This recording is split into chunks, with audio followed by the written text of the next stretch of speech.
Meus irmãos, sejam todos muito bem-vindos a esta plataforma de relacionamento do Ministério Sandro Fontoura. Sempre é uma satisfação poder estar com todos vocês, nesta congregação virtual que ultrapassa mais de 8.000 congregados.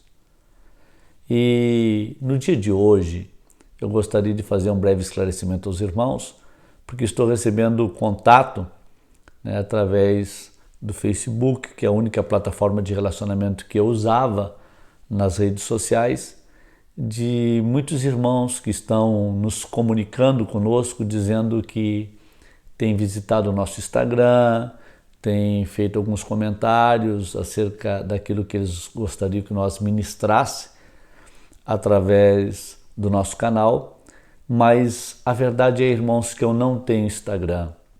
Eu preciso abrir um Instagram para mim, coisa que eu não fiz até agora.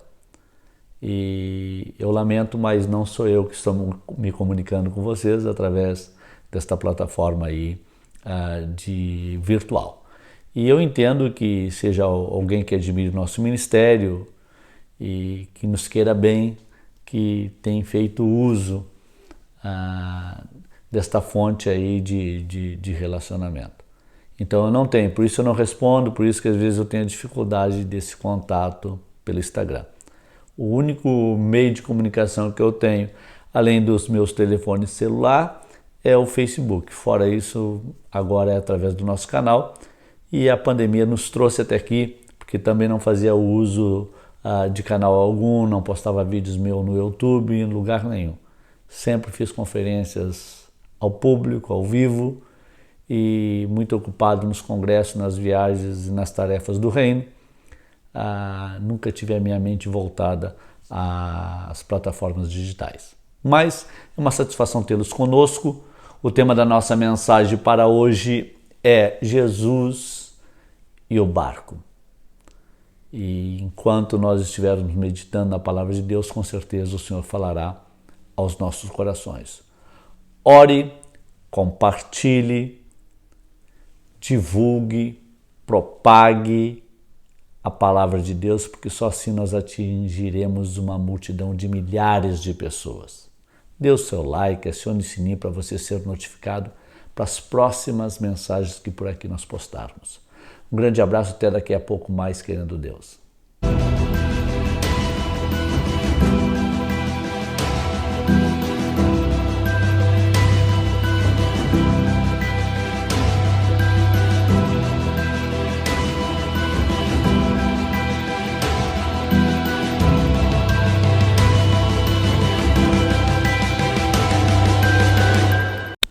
Evangelho de Mateus, capítulo de número 14 e versículo de número 13, nos diz assim a palavra do Senhor. E Jesus, ouvindo isso, retirou-se dali num barco para um lugar deserto, apartado. E sabendo o povo, seguiu a pé desde as cidades. Meus irmãos e amigos, o texto que acabamos de ler nos mostra o momento em que Jesus está diante de uma grande multidão à beira do mar da Galileia, e é o período que antecede a multiplicação dos pães e dos peixes. E a Bíblia nos diz que Jesus, ele estando diante desta multidão, alguém de entre a multidão vem até ele e fala algo aos seus ouvidos. E aquilo que Jesus ouve é tão forte que ele se aparta da multidão e dentro desse barco ele vai para um lugar e ali ele fica sozinho. A Bíblia não diz quanto tempo ele ficou sozinho. A Bíblia não mostra o que Jesus falou para aqueles que vieram lhe trazer uma notícia, mas nós podemos, à luz da palavra, procurar entender isso. Nunca houve em toda a história da Bíblia uma amizade tão profunda como a amizade de Jesus e João Batista. Diz a Bíblia que no momento em que Maria descobriu que ela seria a escolhida entre as milhares de mulheres para dar à luz ao Salvador do mundo, logo após a visita do anjo, diz a palavra do Senhor que ela subiu as montanhas de Judá para se comunicar com Isabel, sua prima, que recebera essa mensagem da parte de Deus, que ela conceberia do Espírito Santo e nasceria, então, Jesus de Nazaré. E naquele dia, no momento em que Isabel ouviu a voz de Maria, estando ela grávida de João Batista, os meninos ambos, em cada ventre de suas mães, se mexeram. Diz a palavra que elas foram cheias do Espírito Santo naquele dia, porque ali estava acontecendo o contato de Jesus e João Batista, de Maria e Isabel, diante de uma tão grande obra redentora. E a partir daí, começa então o relacionamento. João Batista, quando ele aparece pregando no deserto da Judéia, ele nunca fala de si mesmo. Quando ele é procurado e ele é questionado, e alguém entre a multidão, os próprios fariseus procuravam saber quem ele era, ele dizia em alto e bom som que ele era uma voz que clamava no deserto. Alguém dizia que ele era o Elias, que ele era Jeremias, outros profetas, mas ele nunca buscou glória para si. Ele anunciava e dizia que estava preparando o caminho. Ele estava aplainando as veredas, porque atrás dele viria um que era maior do que ele, ao qual ele abaixado não era digno de desamarrar as suas alpargas. João Batista, ele batizava no Rio Jordão e fazia questão de dizer: eu estou batizando com água para o arrependimento, mas aquele que vem após mim vos batizará com fogo e com Espírito Santo. João Batista, no ministério brilhante, eloquente, uma palavra poderosa, ele atraía para o deserto uma multidão de pessoas que vinha de todas as cidades e circunvianças para ouvir aquilo que Deus colocara no seu coração para transmitir às multidões. E a Bíblia nos diz e nos mostra que João Batista não operou um milagre, mas ele fez questão de preparar esse caminho, de aplainar essas veredas e de anunciar a chegada do Cristo. Ele prepara o caminho para a chegada do Cristo. Nós temos a missão de preparar o caminho para a volta do Cristo. João Batista, diz a Bíblia que ele protesta contra o pecado de Herodes, chamando-lhe a atenção, dizendo que não lhe era lícito possuir a mulher de Filipe, seu irmão. João Batista, ele chamava os religiosos da época de raça de víboras. E quando alguém questionava ele acerca da sua autoridade, ele simplesmente é tratado na Bíblia, e o próprio Senhor Jesus disse, chamando a atenção dos fariseus, dizendo o seguinte: o que vocês foram ver no deserto? Um caniço agitado pelo vento? Um homem vestido de vestes reais?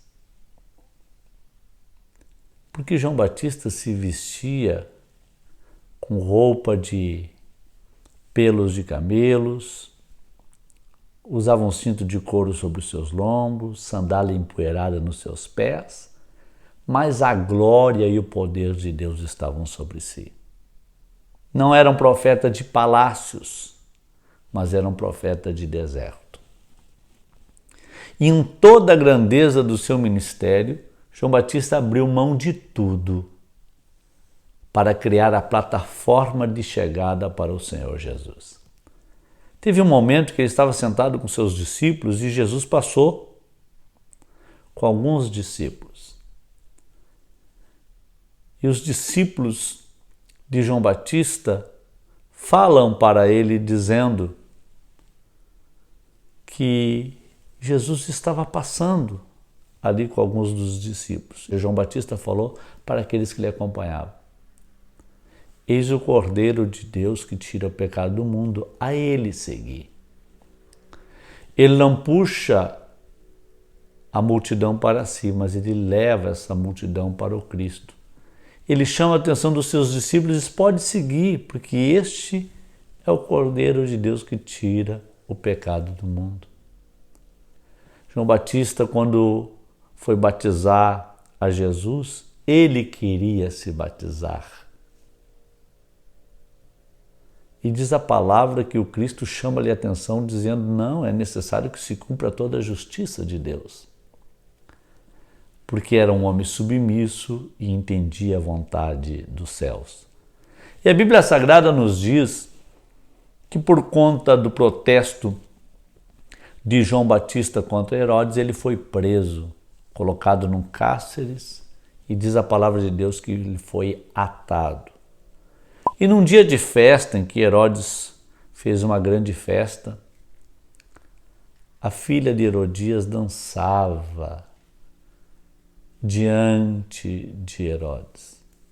E diz a Bíblia que naquele dia, ele bebendo,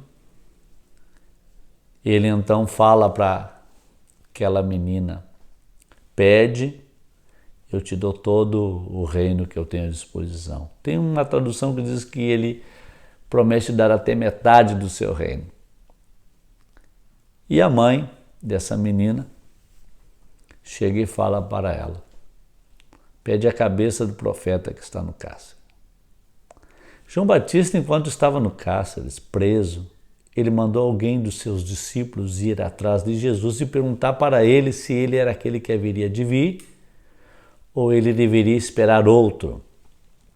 E diz a palavra de Deus que Jesus naquele dia estava diante de uma grande multidão e ele fala para os discípulos de João Batista: sente aqui e assistam à reunião. Naquele dia os cegos enxergaram, aconteceu muitos milagres, paralíticos andaram, leprosos foram limpos. E Jesus manda a mensagem para João no cárcere, que ainda naqueles dias os milagres estavam acontecendo, o reino de Deus estava sendo anunciado, e que João Batista poderia ficar em paz porque ele era aquele que haveria de vir. Uma amizade, um relacionamento, não quer dizer que ele não vá ter crises. Eu creio que este foi o único dia de crise entre a amizade de João Batista e do Senhor Jesus. E naquela festa, diz a Bíblia que naquele dia, Herodes atende o pedido de Herodias e manda arrancar a cabeça de João. E ele é decapitado. Os discípulos de João vão e pegam o corpo do profeta para sepultar e tão logo vão ao encontro de Jesus. Jesus está à beira do mar, diante de uma grande multidão, quando ele recebe essa notícia. E diz a Bíblia que ele deixa a multidão, entra no barco e vai para esse lugar à parte. Meus irmãos, é interessante, eu quero observar isso com todos vocês neste dia, é que Jesus ele não abandonava pecadores. Por sinal, Jesus ia ao encontro dos pecadores. Ele passava as madrugadas em oração no monte e quando clareava o dia, ele ia atrás dos pecadores. Ele mesmo disse: eu não vim para os sãos, mas eu vim para os doentes. Jesus se esforçou para ter um encontro com a mulher samaritana. Chegou cansado à beira de um poço. Ele, cansado depois de um dia de evangelização, ele entra dentro de um barco, enfrenta uma tempestade no meio do mar para, ao clarear do dia, chegar em Gadara, porque Jesus sempre foi apaixonado por pecadores. Só que neste dia havia uma multidão pronta para ouvir a palavra. Quando Jesus recebe a notícia que o seu melhor amigo tinha partido,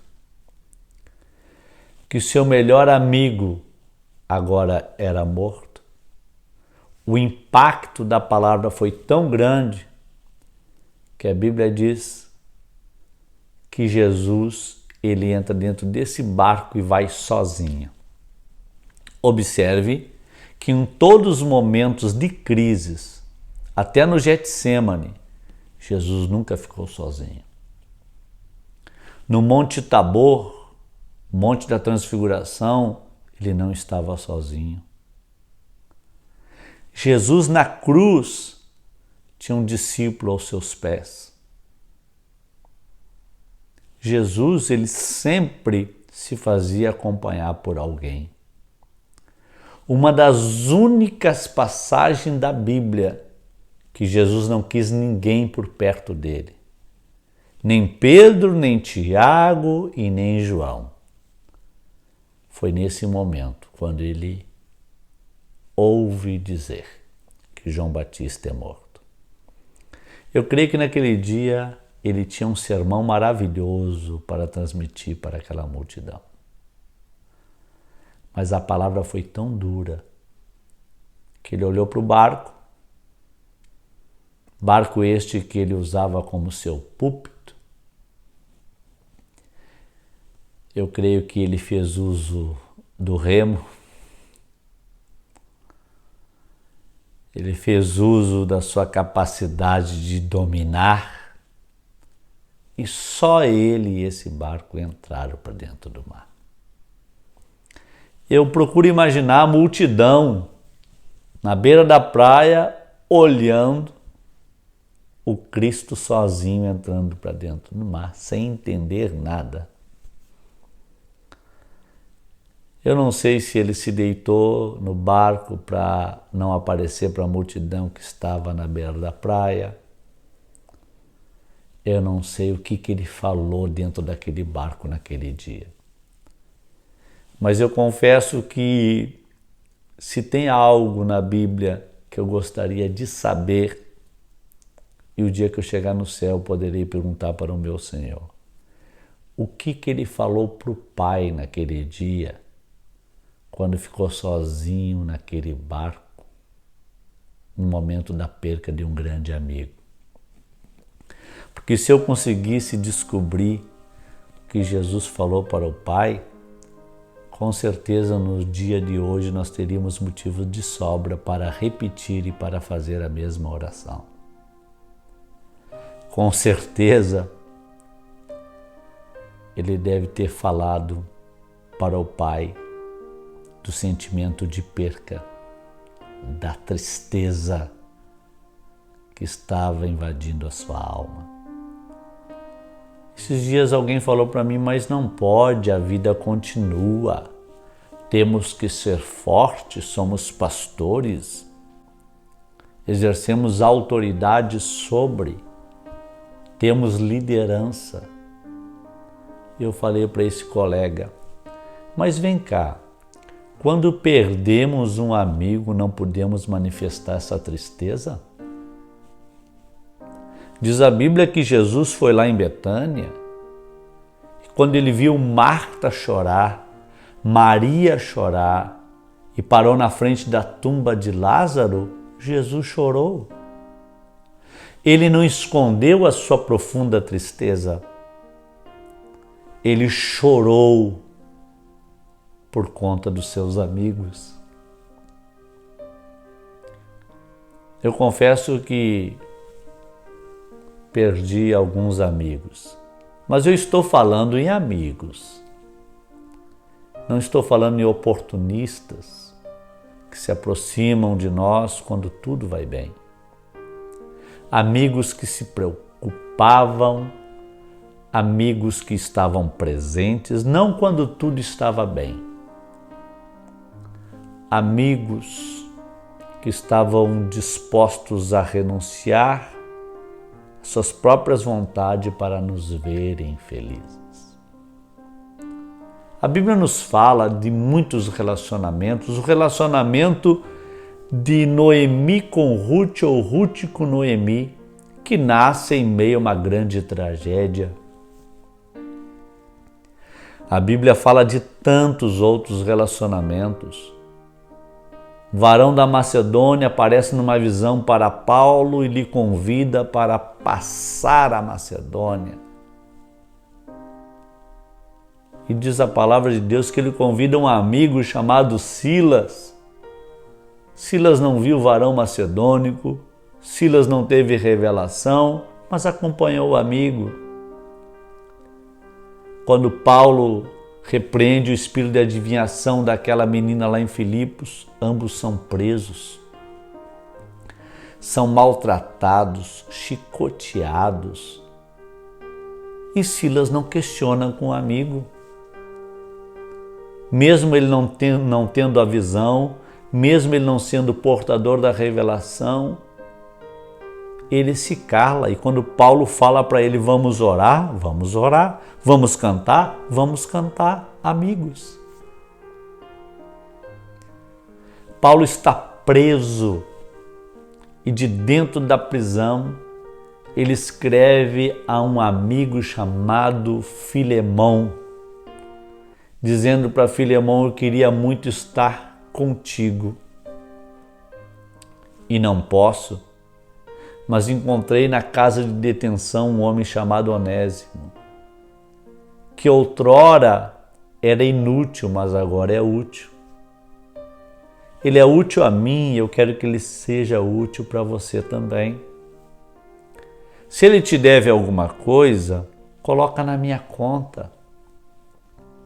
Porque Paulo usa a casa de detenção para fazer um amigo.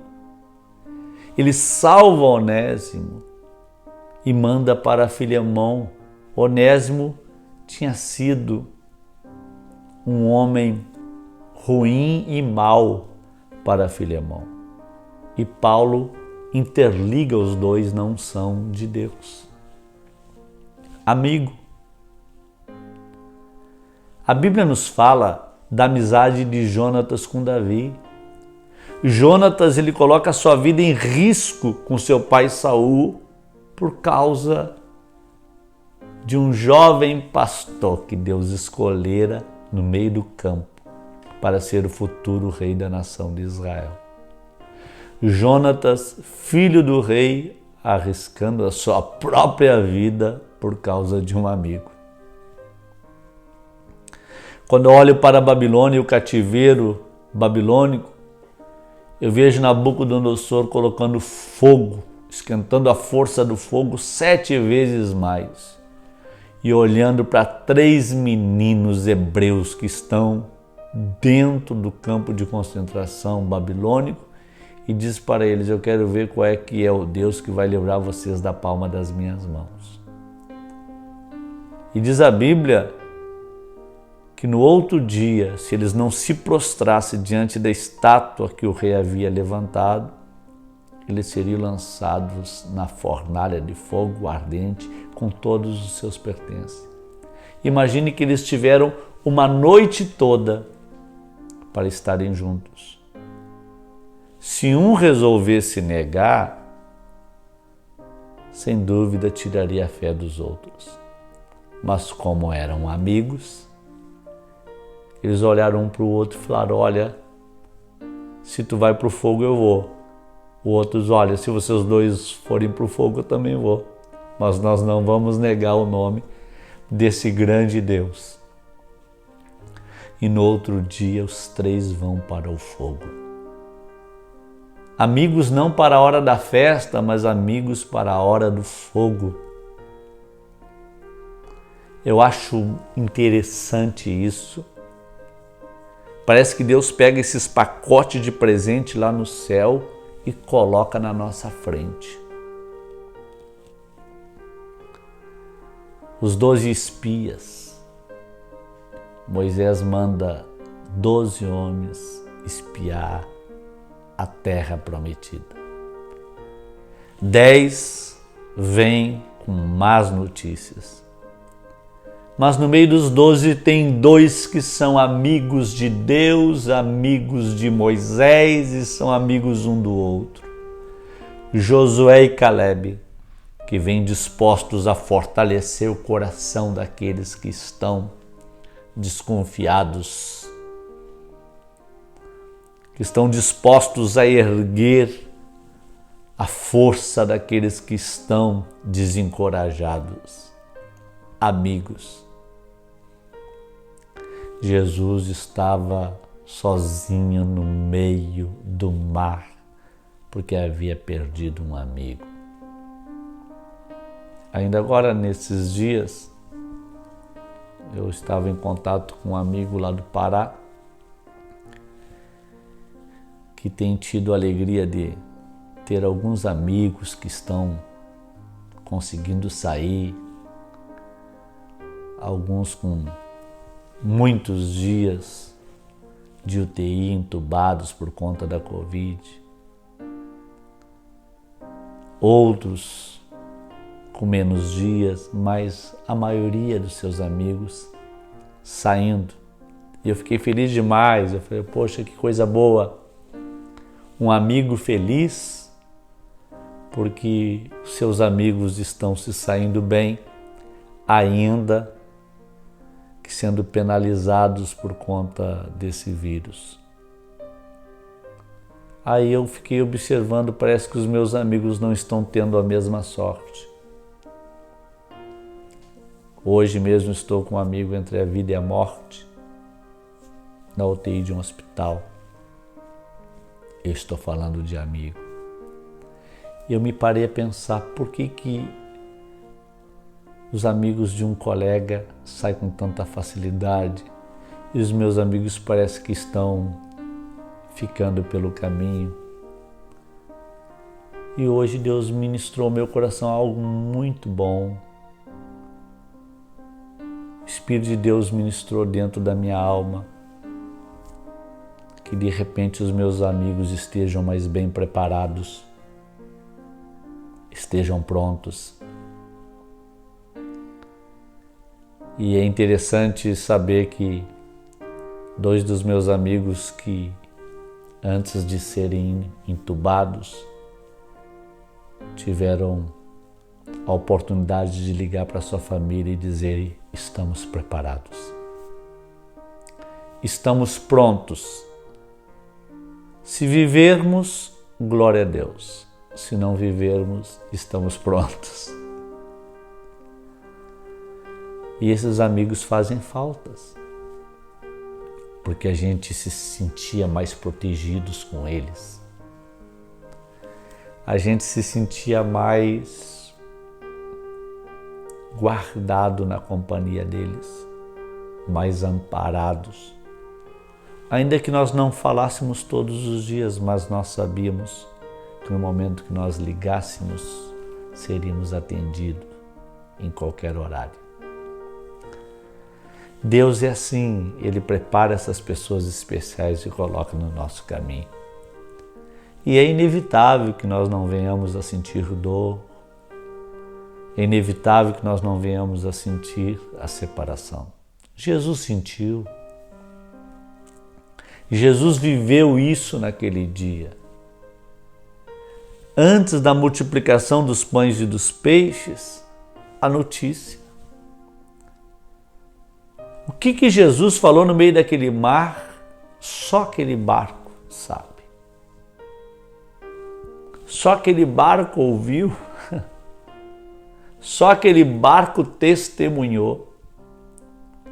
Entre a multiplicação do pão, do peixe, entre o menino que apareceu com 5 pães e 2 peixes, entre o povo assentado na relva, no grupo de 100 e 100, de 50 e 50, entre aquele grande milagre que aconteceu naquele dia, eu confesso que eu não queria ser participante daquele milagre, mas eu queria ser participante daquela reunião que Jesus teve com o Pai dentro do mar.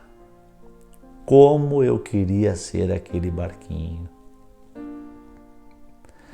Porque aquele barco deve ter ouvido o que os meus ouvidos desejariam ouvir no dia de hoje. Nós somos campeões de Deus nesta terra, porque nós estamos vencendo. Estamos passando por cima de tudo, guardados pela boa mão de Deus. Mas, na bem da verdade, estamos machucados e feridos, porque pessoas tão importantes estão nos deixando todos os dias. Eu quero pedir perdão a muitas pessoas que me ouviram lá no Tocantins, no meu estado, outros estados do Brasil, porque logo que apareceu essa pandemia, eu ia para os púlpitos e falava que esse vírus não matava crente cheio do Espírito Santo. E eu confesso que eu estava enganado. Crente cheio do Espírito Santo, tomado pela glória de Deus, não tem resistido esse vírus. Deus está fazendo um arrebatamento individual. E todos os dias nós ouvimos que um amigo foi ao encontro do Senhor. Se eu ouvisse a oração de Jesus dentro daquele mar, eu seria muito ajudado nesse dia. Mas nos cabe nos fortalecer em Deus e seguir em frente. Que nós possamos orar nesse dia, que tenhamos coragem para seguir batendo na porta dos céus e pedindo ao Senhor que siga providenciando e colocando amigos nos nossos caminhos. Nesse período de 1 ano e 1 mês que estamos aí vivendo esse drama pandêmico, em que praticamente ficamos parados no tempo, tem aparecido muitas pessoas que eu nem imaginava que existissem e que seriam tão importantes nas nossas vidas. Pessoas do nada que nos ligam e falam: pastor, como vocês estão? Eu estava orando aqui e senti de Deus de ligar para vocês, porque Deus ministrou algo muito importante ao meu coração. Eu creio que ao mesmo tempo em que muitos amigos são tirados, Deus começa a providenciar outros amigos para colocar nas nossas vidas. Portanto, vamos valorizar as pessoas que Deus coloca no nosso caminho. Oremos uns pelos outros, não nos cansemos de fazer o bem. Se você tem estado triste pela perda de alguns amigos, isto é normal. Você não está vazio de Deus, você não está em depressão, você não precisa ir a um psiquiatra, a um psicólogo. Tudo isso é normal. Aconteceu com Jesus, acontece conosco. Mas vamos acreditar que assim como Abraão era amigo de Deus, nós também continuamos sendo amigos de Deus. E quem tem o controle das nossas vidas ainda continua sendo o Criador. Que Deus abençoe a tua casa, a tua família, que Deus nos dê outras oportunidades para estarmos juntos. E nunca esqueça, busque a presença de Deus e creia que os melhores amigos são aqueles que Deus coloca nos nossos caminhos. Um grande abraço, fique com Jesus, pois Ele é a melhor companhia. Até uma próxima oportunidade, querendo Deus.